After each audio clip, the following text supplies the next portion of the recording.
Hey everybody, it's Michial Green again.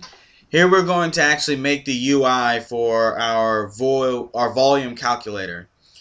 This is very easy. All we have to do is double click on main window.ui to get to the designer and then actually start making it. Alright, just a quick overview. This is what we wanted. Alright, 4 text boxes, which are called the line edit text box. 4 labels which are the width, length, height, and volume, and 3 buttons: calculate, clear all, and exit. Okay, we wanted the person to be able to type into each of the text boxes except for volumes line edit.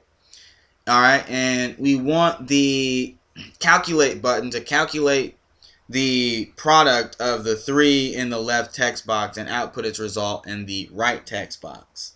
Okay, and we want clear all to clear the text in all the fields. And we want the exit button to close the program. Okay? We're going to make this pretty fast. It's really simple to do. We don't have anything to worry about. So just follow along. I'll talk about what I'm doing while I'm doing it. So I'm about to resize this with this entire central widget to make it smaller, which is pretty much making the program itself smaller. I'm going to drag in the labels, which are under display widgets. It's nice that they were shown first. Alright, and I'm sizing them out so that they're a bit bigger, making them easier to click on. When you double click one, you get to change what the text on it says. I'm going to make this one say length with a colon. Alright, now while it's still selected, I can hit Control C and I've copied the object as it is. And I hit it again. Control V will actually paste it again. Control V again, I get another paste. And Control V again, I get another paste. And these are supposed to be the other labels. So this one I'll make width. I just double clicked it. Alright, length, width, and height. H-E-I-G-H-T. And finally the volume. Volume. Hitting enter gets me out of each of them. Okay. And now I want to name them. So every time I highlight one of these objects and you come down here to the property pane over here, Q object, it's an object. I'm changing the name. Right now it's named label, as you see up here. Label, label 2, label 3, label 4. I don't like those. I'm going to call this length.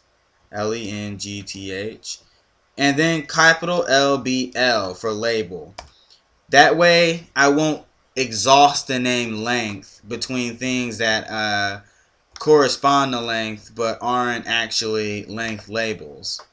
So it won't say, oh wow, you tried to change something, but there's 2 things called length. One's length label and the other will be length line edit. So here we have width, W-I-D-T-H. Okay, and this is a label as well, L-B-L. Okay, height, LBL. Alright, so since this is a YouTube video, you can easily pause it to slow me down at any time. Okay, if you need to do that, go right ahead, because I try to keep the videos below 10 minutes to reduce any problems. This shouldn't be called volume. It should be called volume label.